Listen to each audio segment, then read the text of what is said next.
las semanas previas a su toma de posesión, Donald Trump prometió en distintas ocasiones emprender una de las mayores deportaciones de la historia de Estados Unidos y militarizar la frontera. Todo ello mientras su equipo de transición rechazaba peticiones de varios líderes regionales para reunirse y discutir los efectos de las medidas prometidas. Bueno, convirtió a países como México en blanco de sus ataques al afirmar que los inmigrantes inundaban Estados Unidos con fentanilo y al amenazar con aplicar aranceles abrumadores. También se enfocó en Panamá al afirmar repetidamente que su país había permitido que China formara o tomara el control del canal, lo que obligaba a Estados Unidos a intervenirlo y reclamarlo. Estamos hablando del canal de Panamá. También reforzó su mirada sobre América Latina al responderle a una corresponsal brasileña sobre la relación entre la región y especialmente Brasil, y la respuesta de Trump fue grandiosa. Ellos nos necesitan más de lo que nosotros los necesitamos a ellos.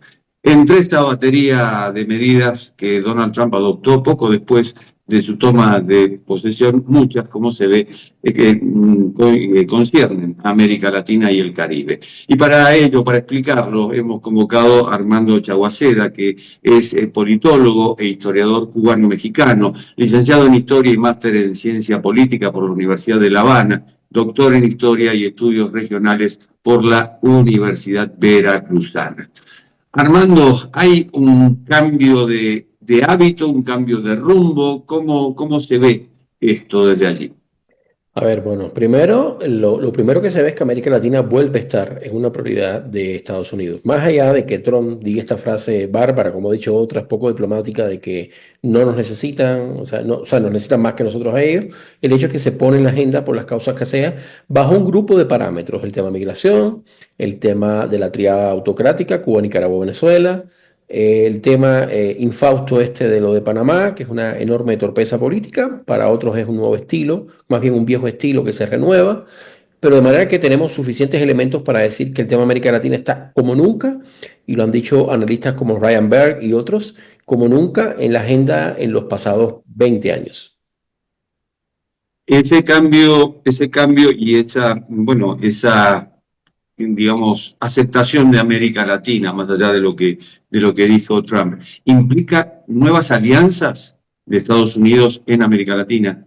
Bueno, podría implicar nuevas alianzas, a ver, con gobiernos afines, el de Milei, por ejemplo, potencialmente el de Bukele, quizás Paraguay, gobiernos que comparten afinidades ideológicas más bien con un estilo iliberal de gobernar. O sea, no digo no democrático, porque son todos gobiernos que han llegado al poder por la vía democrática, incluso que tienen niveles como Bukele altos de aceptación en algunos casos, pero son gobiernos decididamente iliberales en cuanto han tomado algunas medidas que restringen la concepción de tripartición de poderes, lesionan por lo menos algunos derechos humanos y además su retórica está dirigida contra lo que perciben como la amenaza de la izquierda, del progresismo, donde se mezclan verdades con propagandas, ¿no? Entonces yo creo que esos gobiernos pueden tener efectivamente en Trump un estilo, un aliado, así como Trump mismo ha tenido un estilo y un aliado y un modelo en gobiernos como el de Víctor Orbán en Hungría. Yo creo que sí, lo que algunos han llamado una internacional reaccionaria, podrá verse fortalecida en esto. Ahora, América Latina, no hay que olvidar que en este momento Steve Levitsky decía que la izquierda es irrelevante en este momento. Yo creo que en una entrevista muy reciente en La Silla Vacía, yo creo que haciendo una proyección errónea de la lectura en Estados Unidos, en América Latina hay una gran cantidad de gobiernos de izquierda de todo tipo que están además articulados en varios foros partidistas y gubernamentales, de manera que en todo caso hay una América Latina muy heterogénea en la cual estos aliados de Trump tampoco la van a traer fácil. ¿Cómo se explica la exclusión de Biden de Cuba, de los países terroristas, por llamarlo de algún modo, y luego inmediatamente casi la inclusión de Cuba en esa lista? Te digo la verdad, estamos mucho sorprendidos por eso, porque la explicación que hay pueden ser varias al mismo tiempo. Una, un intento real de dejar, sabes que en Estados Unidos es importante esto del legado, que yo nunca he entendido mucho, parece que es algo medio romántico personal de los presidentes del legado, y el legado puede ser efectivamente una medida trascendente que queda en la historia, o puede ser una medida temporal o hasta una tontería. Bueno, parece que Biden escuchó lo que le decían Lula, Petro, el Vaticano, de hacer algo para liberar los presos, con lo cual no es necesariamente mal desde un punto de vista humanitario, pero sí desde un punto de vista de la forma en que se hace. Por ejemplo, se cede una gran cantidad de áreas, incluidas, para empezar, se pone en cuestión la seriedad con la que se aplican o se deciden políticas como la de terrorismo en Estados Unidos. Porque si tú puedes entrar y sacar como si fuera un carrito de supermercado a países, entonces, ¿qué seriedad existe en el establishment a la hora de definir una nación como sponsor del terrorismo? Eso está en cuestionamiento.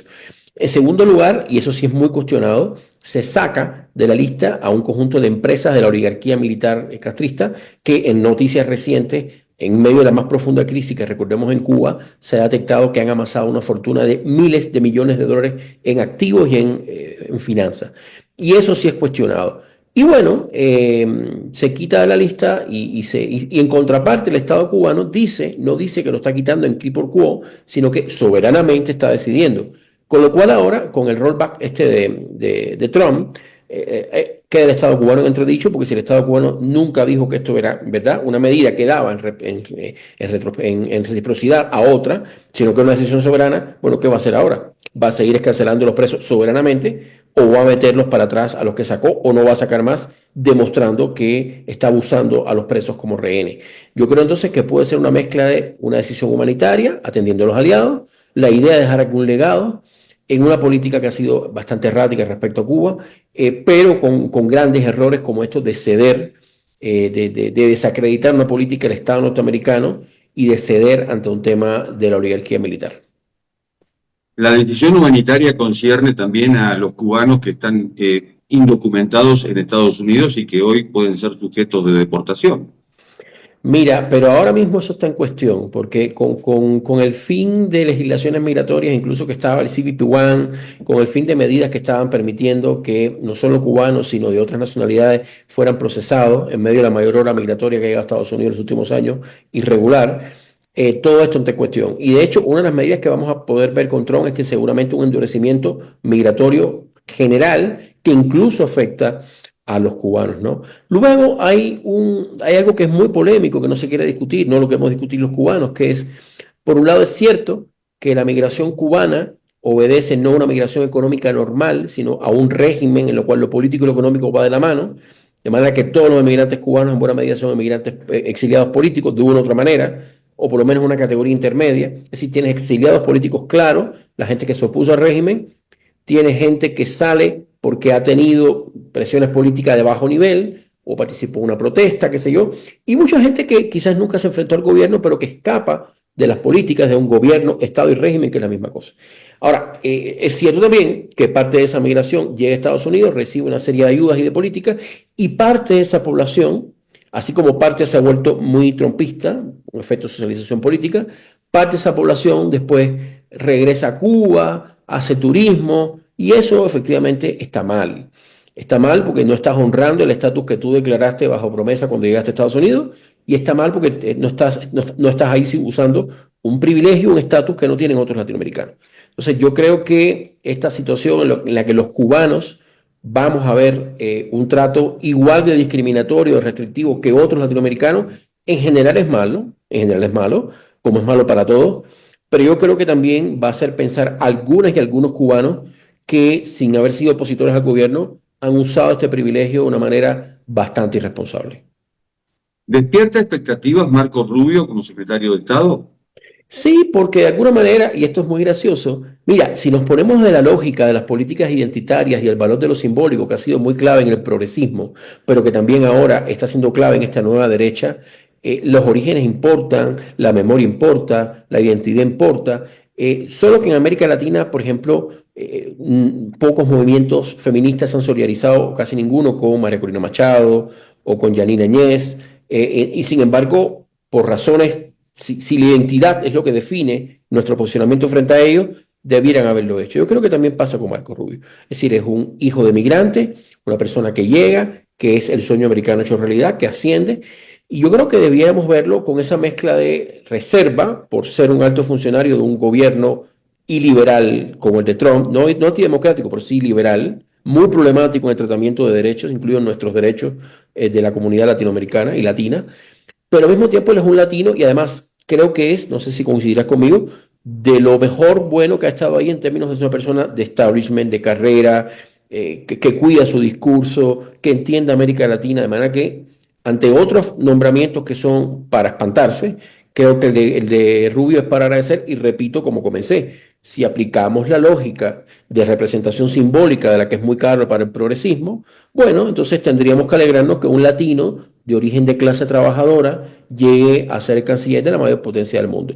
O el criterio aplica para todos o no aplica para nadie. Se nota mucho la influencia de Florida, donde Trump justamente tiene su residencia. Se nota mucho la influencia de Florida en la formación del nuevo gobierno. Ahora hablamos de Cuba, nos quedan Nicaragua y Venezuela. ¿Cómo lo ves? Mira, Nicaragua tiene un problema. Nicaragua es un país pequeño. Fíjate que en Nicaragua incluso la izquierda latinoamericana, no digo progresismo, porque progresismo es una palabra mal empleada, otro día podemos discutir de eso, pero la izquierda latinoamericana se da el lujo de cuestionar, ¿verdad?, a Nicaragua y no a Venezuela y no a Cuba, o menos a Venezuela y casi nada a Cuba. Lo vemos con Boric, por ejemplo. Yo creo que en Nicaragua se pueden seguir apretando las clavijas a un régimen que es demencial, pero Nicaragua todavía está en el CAFTA, todavía tiene comercio con Estados Unidos, de manera que en Nicaragua hay un trato muy extraño. Creo que con Venezuela y con Cuba sí vamos a ver políticas muy claramente retaliatorias, con dos regímenes, además que uno se ha robado las elecciones. Hoy mismo tenía maniobras en la frontera con Brasil, en la frontera con Colombia, supuestamente incluso grupos del ejército y las fuerzas militares pasaron las dos fronteras. Sí, está como tentando a ver hasta dónde se le tolera el régimen venezolano. Y el régimen cubano no ha tenido la mala suerte del venezolano de tener cierto rechazo regional porque ha cultivado sus lazos de influencia en la región, pero está en la mayor crisis de la historia, mantiene una gran cantidad de presos políticos, no hay solución visible a la crisis multidimensional. Y un detalle interesante, si tú ves los resultados de las encuestas de socialización, cultura política de los cubanoamericanos en los años antes de Trump, tú veías que progresivamente los más jóvenes, Jorge, se iban volviendo demócratas, ¿no? En correspondencia con la comunidad latina, bueno, lo que ha pasado es que ese patrón cambió y ahora vemos cómo se han vuelto más republicanos y hasta trompistas. Y eso obedece a muchas razones, pero una de las cuales es que son gente joven que no conocieron otra cosa que el comunismo cubano, pero que escapan de ese comunismo cubano en el momento de más hambre, más penuria, más represión, y llegan al extremo de no querer saber nada que les huela a izquierda, ni siquiera nada liberal, ¿no? Entonces yo creo que eso es otra situación interesante. Vamos a ver un apoyo masivo, importante, en la comunidad emigrada cubana y venezolana a las políticas de la administración que parecen ser más restrictivas, más duras con los regímenes de Caracas y de La Habana. No sé con Managua. Hablando de fronteras, la más caliente en este momento es México. Justamente Claudia Sheinbaum, la presidenta, dijo, aquellos que son mexicanos, bienvenidos, pero aquellos que no son mexicanos van a tener que regresar a sus países. Sí, yo no sé cómo se va a implementar, es un tremendo problema, cómo los van a regresar a Centroamérica, la gente que vino de Perú, de Colombia, de Cuba, de hecho, de Cuba, o sea, que está expulsando gente del país, ¿cómo van a aceptar a toda esa gente? México es grande, México tiene recursos, incluso México podrá, yo no creo que sufra tanto la economía y la sociedad mexicana con reinsertar a esas personas en la cuantía que sean, que no van a ser todos los migrantes.